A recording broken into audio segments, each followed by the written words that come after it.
For the longest time in San Francisco, I think a lot of San Franciscans were checked out. They weren't really paying close attention to things because things were easy, right? Money was coming from the sky in terms of the city's tax base, right?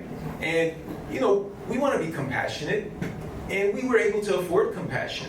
We had a massive tax base to rely on. Well, I mean, right now, we have the opposite issue, right? We have a tax deficit. And for us to find that harmony, we all need to work together, be commonsensical, be true to of course, our principles, but finding a way to work together where everyone can really benefit, right? That same principle that we use, rising tides bringing up all the ships, is really a principle all of us can use as San Franciscans. And when we balance and are thoughtful and compassionate with one another, I know we'll find the right answers, and we'll get there.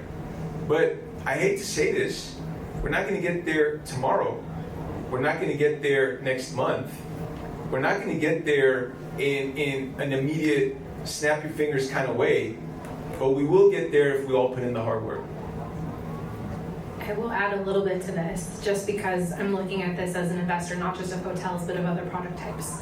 We own office space, and one of the considerations when we're looking into an investment is, if this doesn't work out as office, what else could we do with it?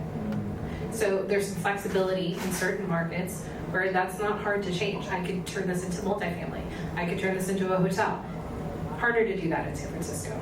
And it's the same thing with the housing crisis in a lot of ways, right? Not being able to build over a certain height, et cetera, et cetera. So there is a lot on the legislative government side that could be changed to be more business friendly. I don't really want to go into the politics of all of that, but I will say as an investor, these are things that you consider when you're looking at a purchase. That's very helpful. And I think, again, if you kind of think about your investments across property types, my friend Ben is here. Ben always has a question that is interesting. It's like, why don't we have more hotels in other neighborhoods across San Francisco, like in the Mission, or, you know, what are the barriers to that? So I can answer let me give you a quick response about that, because one of the advantages San Francisco has is about 20,000 hotel rooms within a 1 mile radius of our citywide convention center, Moscone. And this city actually benefits tremendously when we have citywide conventions. The Dreamforce convention that you all know about generated so much tax revenue for the city. And of course, it benefited the small businesses as well. And so historically, of course, the downtown corridor really was that big tax contributor for our city. And of course, there are some other components to this as well, right? Some of the neighborhoods don't necessarily want to have big construction in their neighborhood, whether it be a hotel or whether it be apartment buildings, whether it be dense apartment buildings. And there are many good intentions, I'm sure, on all sides of this.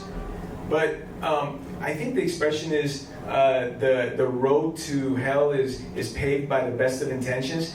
It's not the intention that I'm focused on. It's the final product, right? And so finding ways to be true to ourselves. Again, I'm never going to suggest that San Francisco should be counter to its identity, right? We should be true to ourselves too.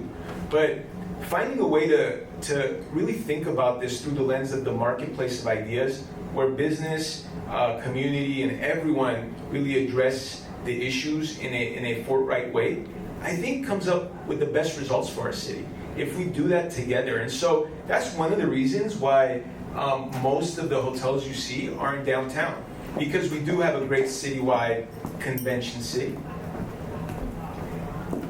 I can kind of add to this, and I'll just add a different lens. I grew up in Monterey and with developer parents, and I went to school for environmental science. And my dad was really afraid as a child that I would become a lawyer for the Sierra Club and sue him. And I didn't. You're welcome, Dad. But one of the things about growing up in Monterey, beautiful area, right? And that's part of the reason I went to school for environmental science. But it is very protectionism, and it is very anti-development. And so Monterey is Monterey because of an intent to keep it the way that it is, which is great for the people that live there, and honestly for the nature and all this stuff. as a community, it sometimes struggles economically because a lot of development is not happening. So this is something that when you study environmental science the way that I did, and then you have developer parents, you think about it a whole lot more, is that there's this protectionism thing, and it's a balance between the two, right? Staying the same and growing. And it will always be a balance. And it is neighborhood by neighborhood, street by street in a lot of instances. So just another way to look at it. It's helpful for a whole perspective, and I feel one of the things I appreciate about Manny's is it's always been this place that seeks to educate people around how the political process here works. And to be candid, I did not know that much about that process a couple of years ago, and I've tried to learn more about it. I was here at an event last week learning about commissions in the city and how those work. And I think there's an opportunity for all of us, whether we work in hospitality and travel or not, to become more educated, to think about how do we participate in this process and move the city forward. I think another thing that's really useful in helping us move forward is to think about what do we see around us that's working. I mentioned what Manny's done, cleaning up the neighborhood, creating the Civic Joy Fund. I want to pose this to anyone on the panel, but I might start with you, Lynn, around kind of what have you seen recently that gives you hope and kind of makes you excited about, here's some people doing some things. It might be in hospitality, maybe it's not. They give you a sense of here's maybe what it might look like to move forward together as a city and create the next generation of San Francisco. I'm very impressed with all of the different groups that are coming together. It's really unprecedented. It's not just the hospitality industry, but it's actually all of the industries having conversations with one another and really talking about, how can we shift the narrative together with, using civic pride. There's like 6 different campaigns that have been developed to help shift the narrative, to instill civic pride in our within our locals, and also bring business to San Francisco. So that's one of the things that gives me hope, is like we've got so much creativity, we've got so much innovation, and we have so many passionate people who are really dedicated, as Alex has really talked about a lot, and that gives me hope. I was thinking about one way in which the hospitality community collaborated recently.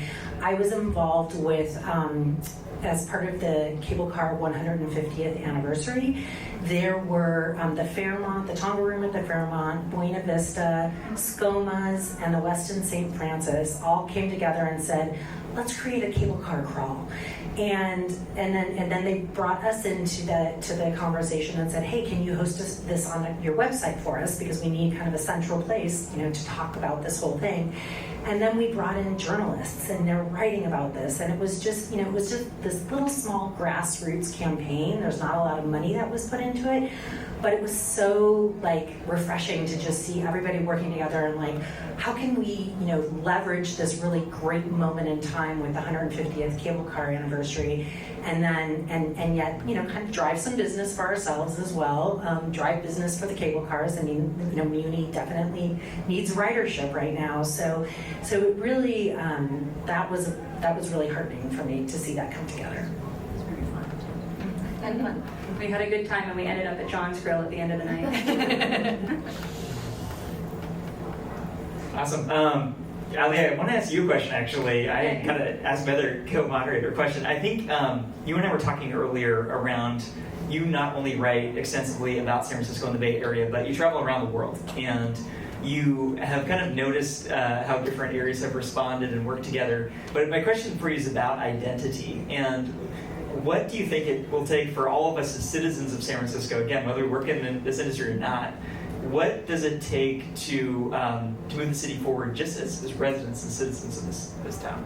That's a good question. I think having been here pretty much my whole life, and my parents and their parents and their parents, we need to find a way to put our differences aside and come towards the middle together. We have different backgrounds. There's tech, there's native San Franciscans, there's different types of working classes, and we all have San Francisco is a very opinionated city. And I think that we need to find a way to recognize that we're not all going to share the same opinion, and find a way to work together, because we do have a common goal, which, at least from what the conversations I've had, is for people to stop dunking on San Francisco quite so much. I always say that criticizing San Francisco is a national pastime. and it has been since 1849. So I think we need to recognize that we all don't want that. We all want Joe Buck to stop criticizing our sports players, and when we're winning too, and find out how we're going to work together on that common goal, because we do share that. We do have that in common, and you do see it in other parts of the world too, where they may not agree with the same candidate that's running for office. They may not share the exact same intricate, nuanced opinions, but they put that aside and work towards common goals together. And I actually see the hospitality community here as a reflection of that more than other industries in the city. So I'm very impressed by all you great people. Awesome.